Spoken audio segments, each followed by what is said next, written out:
Hello, Rajeev വ്ലോഗ്സിലേക്ക് എല്ലാവർക്കും വലിയൊരു സ്വാഗതം. ഇന്ന് അമ്മ പറയാൻ വരുന്നത് എന്താ വെച്ചാല്, ഒരു കുട്ടി ചോദിച്ചിട്ടുണ്ടായിരുന്നു, അമ്മേ വീട്ടില് കുബേർ കുഞ്ചി വെക്കാൻ പാടുണ്ടോ എന്നാണ് ഒരു കുട്ടി ചോദിച്ചത്. അപ്പോൾ ഞാൻ ശരി മോളെ, അത് വെക്കണേന്റെ കുഴപ്പമൊന്നുമില്ല, അത് വെക്കണേന് കുറച്ച് കാര്യങ്ങളൊക്കെ ശ്രദ്ധിക്കേണ്ടതെന്ന് ആ കുട്ടിക്ക് ഞാൻ മറുപടി കൊടുത്തത്.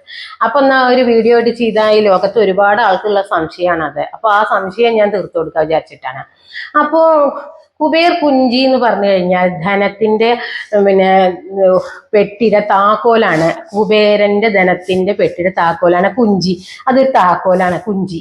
പിന്നെ കുബേരൻ എന്ന് പറഞ്ഞാൽ ഹിന്ദുമത വിശ്വാസ പ്രകാരം ഒരുപാട് ധനത്തിന്റെ അധിപൻ തന്നെയാണ്. അദ്ദേഹത്തെ വീട്ടിൽ വെച്ചാൽ ഒരുപാട് നല്ലതാണ്. അത് ചിരിക്കണ മുഖമായിട്ട് ഒരുപാട് സ്വർണ്ണാഭരണ വിഭൂഷകനായിട്ടുള്ള ഒരു വിഗ്രഹമാണ് നമുക്ക് വാങ്ങിക്കാൻ കിട്ടുക. അത് കുബേരൻ. പിന്നെ ഉള്ളത് ലാഫിംഗ് ബുദ്ധ ഫെൻഷ്യൂ പ്രകാരം നമ്മളെ വീട്ടിലെ ഒരുപാട് കാര്യങ്ങൾ ശ്രദ്ധിച്ച് വെക്കേണ്ട ഒരു സംഭവമാണ്. ഈ കുബേരൻ സ്വാമി നമ്മളെ വീട്ടിൽ കൊണ്ടു വെക്കുമ്പോൾ നമുക്ക് ഒരുപാട് പേടിക്കാനില്ല. കുബേർ കുഞ്ചി വെക്കുമ്പോൾ നമുക്ക് അതുപോലെ തന്നെ ലക്ഷ്മി ദേവിയുടെയും എല്ലാവരുടെയും എല്ലാ പ്രസാദവും എല്ലാം നമുക്ക് അനുഗ്രഹവും കിട്ടാൻ വേണ്ടിയിട്ടാണ് കുബേർ കുഞ്ചി നമ്മൾ വീട്ടിലെ. അത് നമ്മൾ ധനം വെക്കണ പെട്ടിയുടെ അടുത്ത്, അതുപോലെ നമ്മളെ സ്വാമി ഫോട്ടത്തിന്റെ അടുത്ത്, അലമാറുടെ അകത്ത്, അങ്ങനെയുള്ള സ്ഥലത്തൊക്കെ ഈ കുബേർ കുഞ്ചി നമുക്ക് വെക്കാം. ഈ കുബേരൻ സ്വാമിയുടെ പ്രതിഷ്ഠ പറഞ്ഞു കഴിഞ്ഞാൽ നമ്മൾ ലക്ഷ്മി ദേവിയുടെ ഫോട്ടത്തിന്റെ അടുത്ത് ലക്ഷ്മി ദേവിയുടെ ഒരു ഫോട്ടോ കൊടുന്ന് വെക്കണം. കുബേരന്റെ വിഗ്രഹം വീട്ടിൽ വെക്കുന്ന സമയത്ത് ലക്ഷ്മി ദേവിയുടെ ഫോട്ടത്തിന്റെ അടുത്തായിട്ട് നമുക്ക് വെക്കാം. വളക്ക് വെക്കണോടത്ത് കിഴക്കോട്ട് തിരിച്ചു വെക്കാൻ ഒരു പേടിയില്ല. നേരെ മറിച്ച് നമ്മൾ ഈ ലാഫിംഗ് ബുദ്ധയാണ് അപ്പൊ എല്ലായിടത്തും ആ ചിരിക്കണ മുഖമായിട്ട് ചന്തള്ള ഒരു മൊട്ട പ്രതിമ കണ്ടോളൂ. ഇതാണ് ഇപ്പൊ എല്ലാ വീട്ടിലും നമ്മൾ കണ്ടുവരുന്നത്. മനസ്സിലായില്ലേ?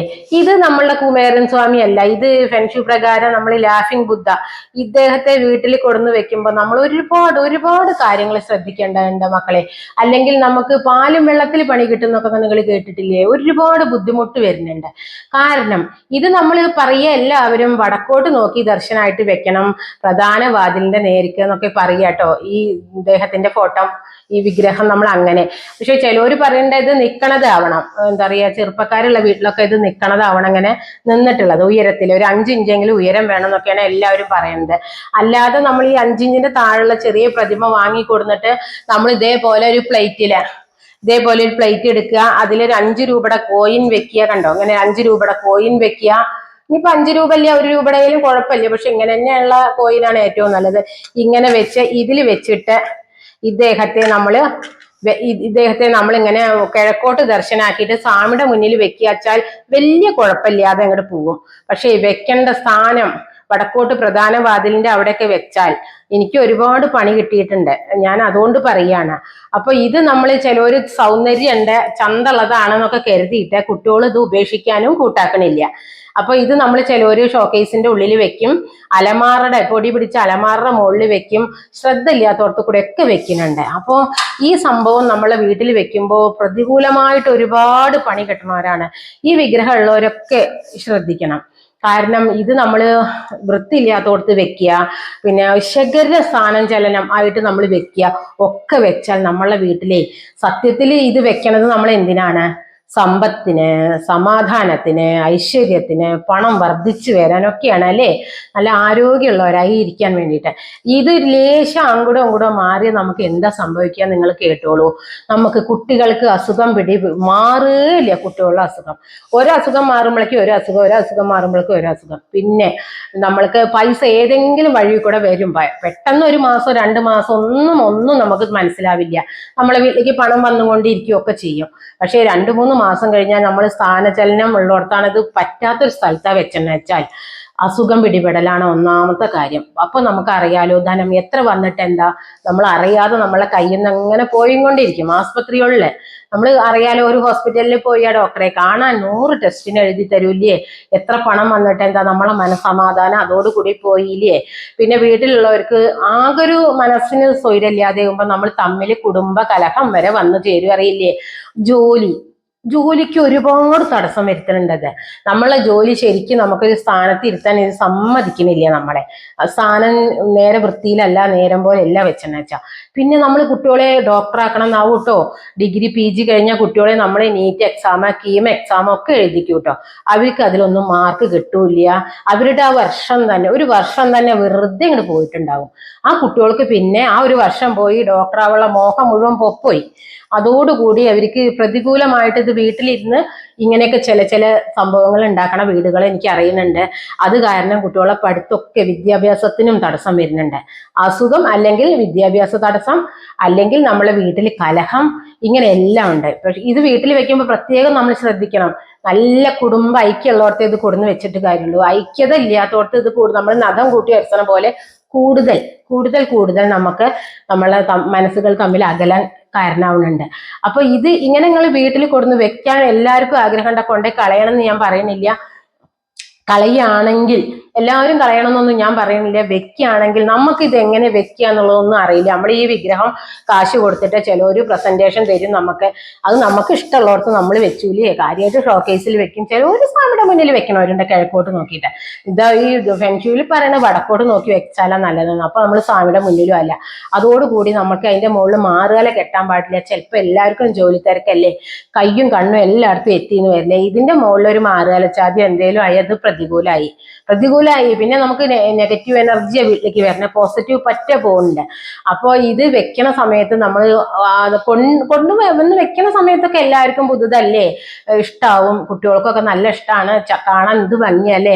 അത് കാരണം നമ്മൾ പിന്നെ കൊടുന്ന് വെക്കലേ നമുക്കറിയുള്ളൂ. പിന്നെ നമ്മളത് തിരിഞ്ഞു നോക്കാതിരിക്കും. കാരണം ഇത് ആഴ്ചയിൽ ഒരു ദിവസം ഇവനെ എടുത്തിട്ട് നമ്മൾ എന്ത് വേണം, 6 പ്രാവശ്യം തുളസി തീർത്ഥം കൊണ്ട് ശുദ്ധാക്കണം. 6 പ്രാവശ്യം വേണം. അത് സത്യത്തിൽ നമ്മൾ ഒരു ഗ്ലാസ് വെള്ളത്തിൽ തുളസി ഇട്ടിട്ട് 6 പ്രാവശ്യം അങ്ങനെ ശുദ്ധാക്കിയാൽ മതി. കൊണ്ടുവന്ന് വെക്കണ ദിവസം ഇങ്ങനെ തന്നെയാണ്. 6 പ്രാവശ്യം വെള്ളം കൊണ്ട് തുളസി തീർത്ഥം 6 പ്രാവശ്യം നമ്മൾ ഇങ്ങനെ ഒരു തളികയിൽ ഇങ്ങനെ എടുത്തിട്ട് 6 പ്രാവശ്യം ഇങ്ങനെ വെള്ളത്തിൽ കുളിപ്പിക്കണ പോലെ നമ്മൾ അങ്ങനെ ചെയ്താൽ മതി. റോസ് വാട്ടറോ പനനീരോ, അല്ല റോസ് വാട്ടറോ, പിന്നെ അതില് പച്ചക്കർപ്പൂരോ, ജവാദു പൗഡറോ, തുളസിപ്പൂവോ ഒക്കെ ഇട്ടിട്ട്, ഇനി ഒന്നുമില്ലെങ്കിൽ തുളസിപ്പൂ ഇട്ടിട്ട് അങ്ങനെ ആക്കി വെക്കണം. പിന്നെ ആഴ്ചയിൽ നമ്മൾ അങ്ങനെ ചെയ്യണം. പിന്നെ കൊണ്ടുവന്ന ദിവസം നമ്മൾ പിന്നെ ചന്ദനത്തിരിയും കുളത്തി ഇങ്ങനെ ഊതിയിട്ട് നമ്മൾ ഇങ്ങനെ 3 പ്രാവശ്യം, ഇങ്ങനെ 6 പ്രാവശ്യം അങ്ങനെ ചെയ്യണം. ആഴ്ചയിൽ നമ്മൾ ഇതിങ്ങനെ ചെയ്യണം. ചെയ്തില്ലെങ്കിൽ വീണ്ടും നെഗറ്റീവ് എനർജി വന്ന് ചേരുന്നുണ്ട്. അപ്പോൾ ഇതിനെ കളയാൻ ഉദ്ദേശിക്കണവരെ എങ്ങനെ കളയാന്നുള്ളത് ഞാൻ പറഞ്ഞു തരാം. നമ്മൾ ഒഴുകണ വെള്ളത്തിൽ കൊണ്ടുപോയിട്ട്, നമ്മളെ വീട്ടിൽ തീരെ അത് പറ്റണില്ല എന്നുള്ളവർക്ക്, പറ്റണവർ അവിടെ തന്നെ വെച്ചോളൂ. ചിലവർക്ക് വെച്ച സ്ഥാനം കൃത്യമായിരിക്കും. നമ്മൾ കണ്ടിട്ടില്ല, ഏറും മകറും കൂടി ഒത്തുകൂടാന്ന്. ചിലവർക്ക് നല്ല ശുക്രദശ സമയം, പിന്നെ ഒരു ഏറ് കൊടുത്താൽ പോലും തട്ടാത്ത സമയം, അത്രയും നല്ല സമയത്താവുമ്പോൾ അവർ വെച്ച സ്ഥലവും സത്യത്തിൽ ചിലപ്പോൾ ശരിക്കുള്ള സ്ഥലത്തായിരിക്കും. അവർക്കിത് പ്രതികൂലമായിട്ട് ബാധിക്കുന്നില്ല. എല്ലാ കഷ്ടകാലം കൂടിയും വന്ന് നിൽക്കുന്ന ഒരാൾക്കാണെങ്കിൽ ഇത് വെക്കണ സ്ഥലവും ആകെ മൊത്തം തെറ്റി എങ്കിൽ ഇത് പ്രതികൂലമായിട്ട് തന്നെ കറങ്ങിക്കൊണ്ടിരിക്കും. നമ്മളെ വീട്ടിൽ നെഗറ്റീവ് എനർജി നിറയും. നമ്മളെ വീട്ടിലൊരു മനസ്സമാധാനവും കിട്ടില്ല. അപ്പൊ ഇത് കളയാൻ ഉദ്ദേശിക്കാത്തവർ വീട്ടിൽ വെച്ചോളൂ, ഒരു കുഴപ്പമില്ല. നമുക്ക് മനസ്സിന്റെ ഒരു വിശ്വാസം കൂടിയാണ്. മനോധൈര്യം ഉള്ളവർക്ക് അത് വെക്കണോണ്ട് ഒരു വിരോധമില്ല. അല്ല, നമുക്ക് കളയണം എന്നുള്ളവർക്ക് നമ്മൾ എന്ത് ചെയ്യണം എന്ന് ഒഴുകണ വെള്ളത്തിൽ കൊണ്ടുപോയിട്ട് ഉപേക്ഷിക്കാം. ഉപേക്ഷിച്ചതിന്റെ ശേഷം നമ്മൾ കാലും മുഖം കഴുകിയിട്ട് വേണം അകത്തേക്ക് വരാൻ. അത്രയേ ഉള്ളൂ. നമ്മൾ വേണ്ടാത്ത വിഗ്രഹങ്ങളൊക്കെ ഉപേക്ഷിക്കുന്നുണ്ടല്ലോ, പൊട്ടി ഇത കേട് വന്നതൊക്കെ നമ്മൾ ഉപേക്ഷിക്കുന്നുണ്ടല്ലോ. സമയം വന്ന് അത് വെച്ചോണ്ടിരിക്കുന്നില്ലല്ലോ, മാറ്റി വെക്കുന്നുണ്ടല്ലോ. അതേപോലെ ഇത് നമുക്ക് ഉപേക്ഷിക്കാൻ ഉദ്ദേശിക്കുന്നവർ ഇങ്ങനെയാണ് ചെയ്യേണ്ടത്. അപ്പോ ഈ വിഗ്രഹം വെച്ചാൽ ഗുണമുള്ളവര് വീട്ടിൽ വെച്ചോണ്ടിരുന്നോളൂ, ദോഷമുള്ളവർ ഇങ്ങനെയൊക്കെ ചെയ്തോളൂ. പിന്നെ എന്താ വെച്ചാൽ, അല്ല ഇനി വീട്ടിൽ സ്ഥിരം വെക്കണവരാണെങ്കിൽ നിങ്ങൾ ആഴ്ചയിൽ ഇത് ശ്രദ്ധിച്ചോളൂ. കാരണം ഒന്ന് ശുദ്ധീകരിപ്പിക്കുക, കുളിപ്പിക്കുക. ആഴ്ചയിൽ ഒരു ദിവസം കുളിപ്പിക്കുക, ചന്ദനത്തിരി പുകയ്ക്കുക, പിന്നെ തുളസി തീർത്ഥം കൊണ്ട് കുളിപ്പിക്കാൻ ശ്രമിക്കുക. തുളസി തീർത്ഥം ആണെങ്കിൽ അങ്ങനെ, അല്ലെങ്കിൽ റോസ് വാട്ടറും എല്ലാം കൂടിയുള്ള തീർത്ഥത്തിലാണെങ്കിൽ അങ്ങനെ കുളിപ്പിക്കുക. അങ്ങനെയൊക്കെ ശ്രദ്ധിച്ചാൽ നമുക്ക് പോസിറ്റീവ് എനർജി കൊണ്ടുവരും. പൈസ ധാരാളം വരും, എല്ലാം വരുന്നത്, മനസ്സമാധാനം, സന്തോഷം ഒക്കെ വരും. പക്ഷെ ഇത് ഫെങ്ഷു പ്രകാരം അവർ പറയുന്ന ചിട്ടയ്ക്ക് നമ്മൾക്ക് ഈ നാട്ടിലൊന്നും ചൈനീസുകാരുടെ ആണ് കേട്ടോ. അത് കാരണമാണ്. നേരെ മറിച്ച് നമുക്ക് ഒരു ഉണ്ണി കൃഷ്ണനെ വീട്ടിൽ കൊടുന്ന് വെക്കുകയാണ്, ഒരു കുട്ടി കൃഷ്ണനെ വെച്ചാൽ നമുക്ക് ഒരു പേടിയില്ല അല്ലേ. നമ്മളെ ചിട്ടയ്ക്ക് അനുസരിച്ച് ഭഗവാനും നിന്ന് തരുന്നുണ്ട്, നമ്മളെ മകന്റെ സങ്കല്പമായിട്ട്. അപ്പോ കൃഷ്ണനെ വെക്കണവർക്ക് ഒരു പേടിയില്ല. അങ്ങനെയൊക്കെ ആയിട്ട് നമുക്ക് പോവാൻ. ബാക്കിയുള്ള വിഗ്രഹങ്ങളൊക്കെ നമുക്ക് വെക്കാം മനസ്സമാധാനത്തിന് വേണ്ടിയിട്ട്. ഒരിക്കലും വീട് ക്ഷേത്രം ആവണില്ല. വീട്ടിൽ ഒരിക്കലും നമുക്ക് ക്ഷേത്രത്തിന്റെ അത്ര ചിട്ട ഒരിക്കലും കിട്ടണില്ല. പണ്ട് പണ്ട് കാലത്ത് നമ്മൾ പറയുന്നത് കേട്ടിട്ടുണ്ട് വീട്ടിൽ ഫോട്ടോ മാത്രമേ വെക്കാവുള്ളൂ എന്നുള്ള, വിഗ്രഹങ്ങൾ വെക്കരുതെന്ന് പറയുന്നുണ്ട്. ഇപ്പൊ എല്ലാവരും കണി കാണാൻ, നമ്മൾ ഈ വിഷു 1-ാം തീയതിക്ക് കണി കാണാൻ കൃഷ്ണ വിഗ്രഹം നമ്മൾ ഷോക്കേസിലെങ്കിലും മറ്റു ദിവസങ്ങളിലൊക്കെ ഷോക്കേസിൽ വെച്ചാലും 1-ാം തീയതി ദിവസം കാണാൻ ആൾക്കാർ നല്ല ഉരുളിയിലൊക്കെ വെച്ച് കണി കാണുന്നു. സത്യത്തിൽ നമ്മളെ ഒരു വിഗ്രഹമാണെങ്കിലും ഫോട്ടോ ആണെങ്കിലും കൊണ്ടുവന്നാൽ ഷോക്കേസിൽ ഒരിക്കലും വെക്കരുത്. അതിന് ചൈതന്യം ഇല്ല. അതിന് ചൈതന്യം വരണമെങ്കിൽ നമ്മൾ വീട്ടിൽ വേണം.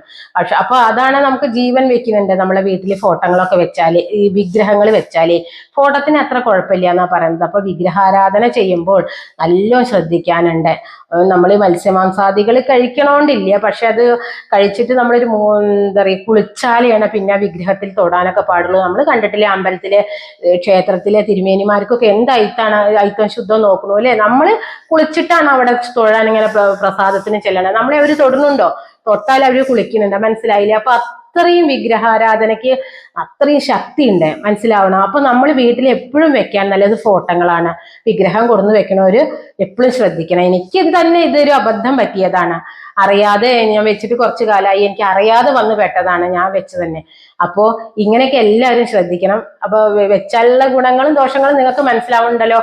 അപ്പൊ എന്താ ഇതിന്റെ ഗുണം ദോഷം നിങ്ങൾക്ക് തന്നെ ആലോചിച്ചപ്പോ മനസ്സിലാവുണ്ടാവും. അപ്പൊ ഇത്രയൊക്കെ ഉള്ളൂന്ന് എനിക്ക് ആ കുട്ടിയോട് പറയാനുള്ള മറുപടി. ആ കുട്ടി ചോദിച്ചതിനുള്ള ഉത്തരാണ് ഞാനിപ്പോ ഈ പറഞ്ഞു കൊടുത്തത്.